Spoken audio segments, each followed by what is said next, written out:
পাঠ করব মৌমিতা ঘোষের লেখা গল্প হালদার বাড়ির ছোট বউ। শ্রাবণে বিয়ে হয়েছে আমার ছোট কাকার।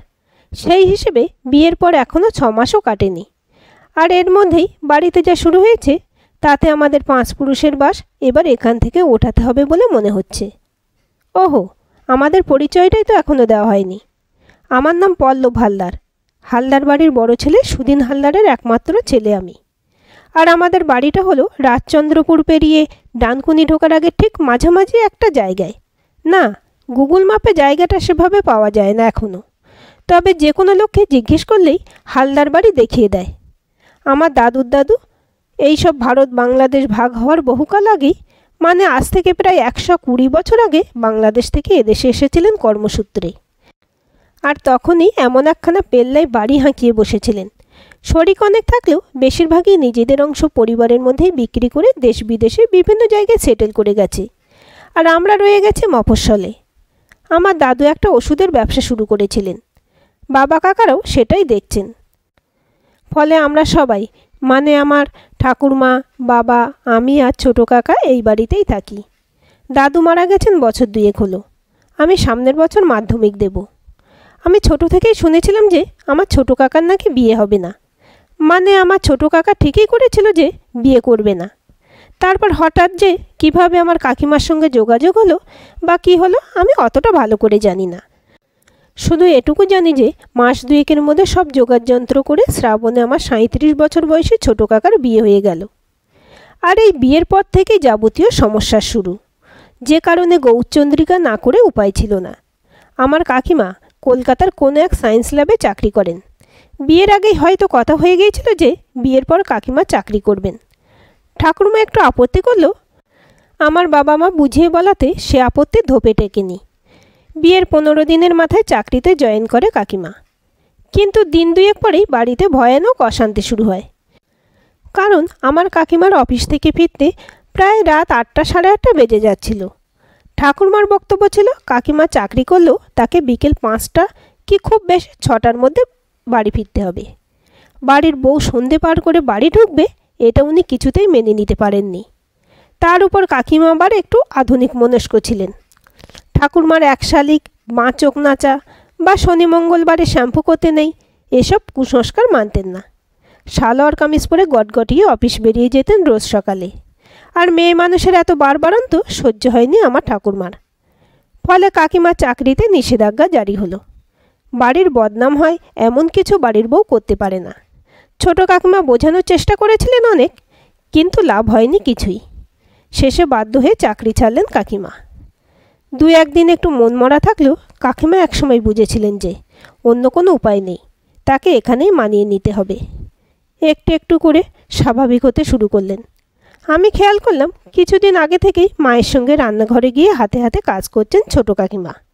হেসে হেসে গল্প করছেন।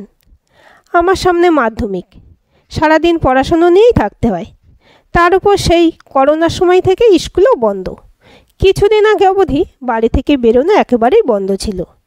ইদানিং একটু বন্ধুদের সঙ্গে বিকেলের দিকে খেলতে যাচ্ছে ঠিক কথা, তবে সারাদিন বাড়িতে থাকায় বাড়ির অনেক কিছুই চোখে পড়ে। বিকেলবেলা আমি যখন খেলতে বেরোই দেখতে পাই ছোটো কাকিমা কেমন উদাস হয়ে দাঁড়িয়ে আছে একতলায় ওদের ঘরের সামনে। আমাকে দেখে একটু হাসে, হয়তো মনে পড়ে কাকিমার আগের জীবনটার কথা। আর এসব কিছুর মাঝেই হঠাৎ শেষ কয়েকদিন ধরে কিছু অদ্ভুত ঘটনা ঘটতে লাগলো বাড়িতে, যে কারণে বাড়ির সবাই বেশ ভয় পেয়ে গেছে দেখলাম। আমাদের নিস্তরঙ্গ জীবনে যেন একটা ঝড় তুলে দিল ঘটনাগুলো। প্রথম দিন আমি খেলে ফিরেই দেখলাম বাড়িতে জোর আলোচনা চলছে বসার ঘরে। ঠাকুর ঘরের সামনে নাকি কোথা থেকে বেশ খানিকটা ছাই উড়ে এসে পড়েছে। ঠাকুরমা সন্ধে দিতে যাওয়ার সময় ঠাকুর ঘরের দরজায় পা রাখতেই ছাইয়ের উপর পা পড়ে। আমাদের 3 তলায় ছাদ লাগোয়া ঠাকুর ঘর, কাজেই কোথাও থেকে উড়ে ছাই আসতেই পারে। কিন্তু ঠাকুরমা দৃঢ় ধারণা ওই ছাই কোনো অমঙ্গল বয়ে এনেছে তার বাড়িতে। অতখানি ছাই কোনো জোর হাওয়া ছাড়া এমনি এমনি উড়ে আসা সম্ভব নয়। আর সারাদিন তেমন হাওয়া দেয়নি। ওই ছাই মারিয়ে ফেলার পর থেকেই নাকি ঠাকুরমার কেমন শরীরটা খারাপ লাগছে।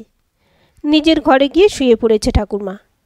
আর বাবা কাকারা আলোচনা করছে কোথা থেকে ওই ছাই আসতে পারে।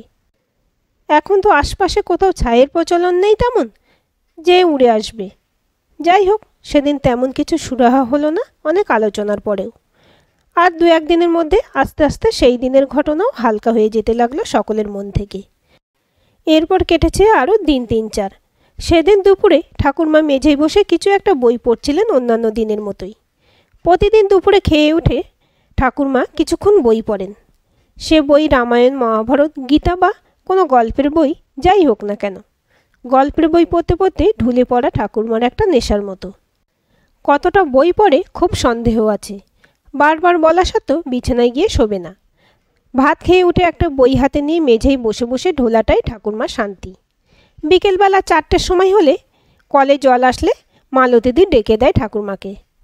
তখন হাতের বইটা মুড়ে রেখে ওঠে ঠাকুরমা। কলের জলে কাপড় কেচে গা হাত পা ধুয়ে ঠাকুর ঘরে ঢোকে।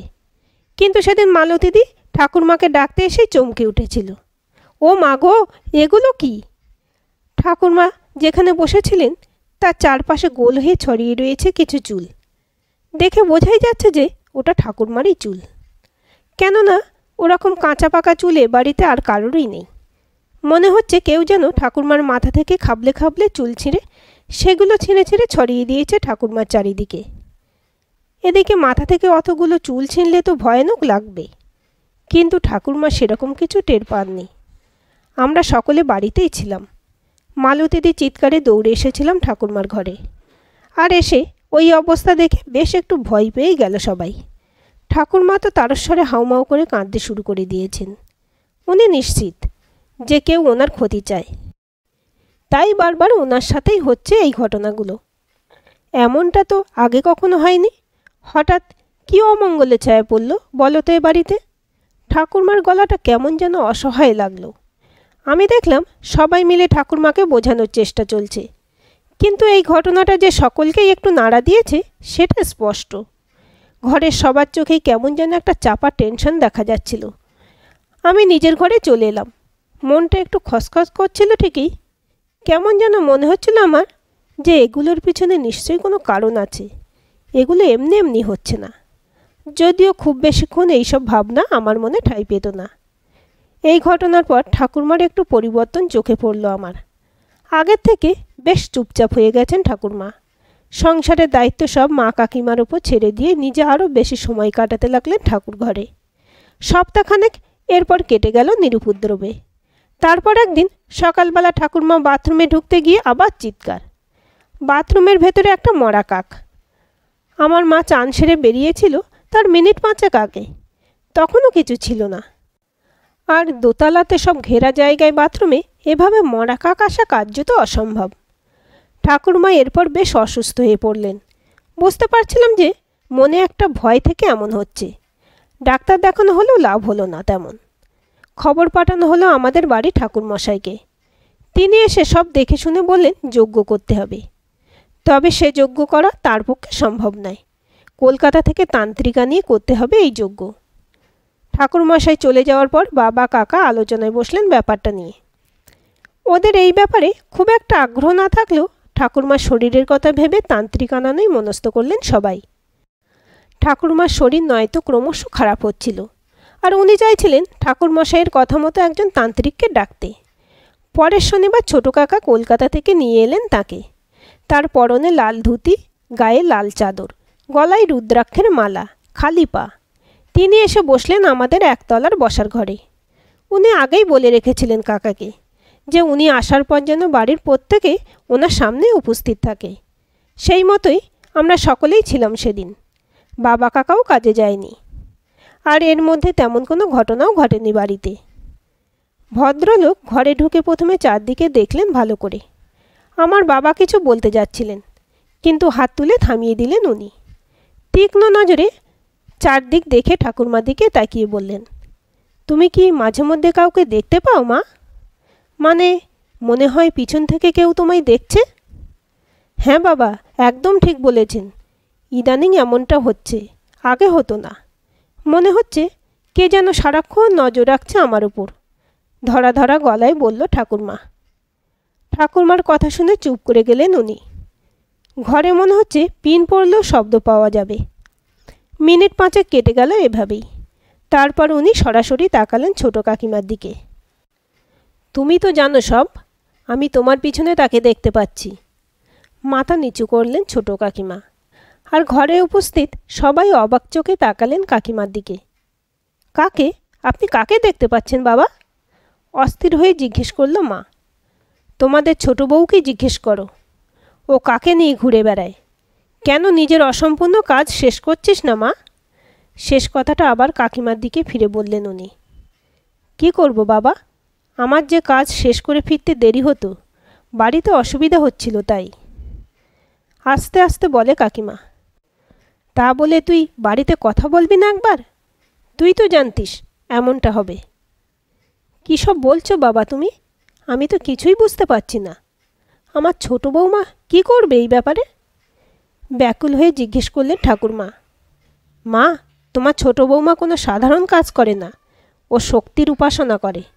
অশুভ শক্তিকে সরিয়ে শুভ শক্তিকে জাগিয়ে তোলে ও। আর এই কাজ যদি সম্পূর্ণ না হয়, তাহলে সেই অশুভ শক্তি তাড়া করে ওকে এবং ওর পরিবারকে শেষ করে দেবে। কিন্তু ও তো কী সব বিজ্ঞান নিয়ে কাজ করে বলে জানি। বিজ্ঞান কি অশুভ শক্তির বিনাশ করতে পারে না বলে তোমার মনে হয় মা?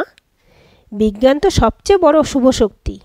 জ্যোতিষও তো এক বিদ্যা, যে বিদ্যার সাহায্যে আমি এখন দেখতে পাচ্ছি যে তোমার ছোট বৌমার কপালে জল করছে এক শক্তি, যে শক্তির সাহায্যে ও তোমার বাড়ির সব অন্ধকার কাটিয়ে দেবে।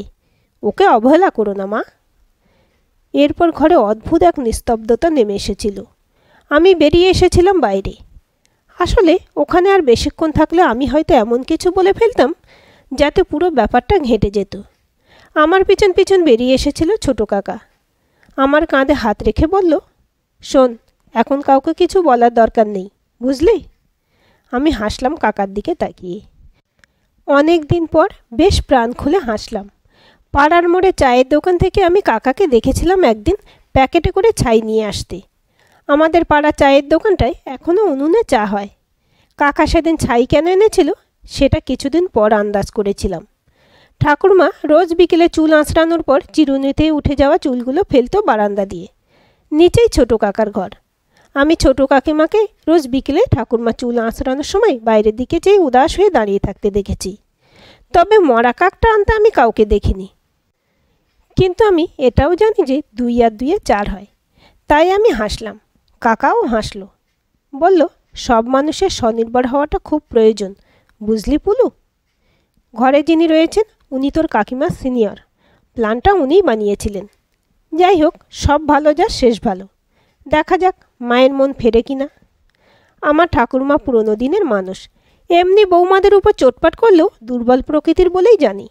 ঠাকুরমা যে ভদ্রলোকের কথায় গলে যাবেন সেটা বলাই বাহুল্য। সেদিন রাতে আমি শুনলাম ঠাকুরমা ছোট কাকিমাকে নিজের ঘরে ডাকলেন। কি কথা বলেছিলেন সঠিক জানি না, তবে পরদিন থেকে কাকিমা আবার বেশ সেজেগুজে হাসি খুশি হয়ে চাকরিতে যেতে লাগলো দেখলাম। আর বলাই বাহুল্য, আমাদের বাড়িতে ওইসব অদ্ভুতুরে ঘটনা ঘটাও বন্ধ হয়ে গেছিল। আজকের এই গল্পটি আপনাদের কেমন লাগলো কমেন্ট করে জানাবেন। ভালো লাগলে অবশ্যই একটা লাইক দেবেন আর চ্যানেলটি সাবস্ক্রাইব করে সাথে থাকবেন।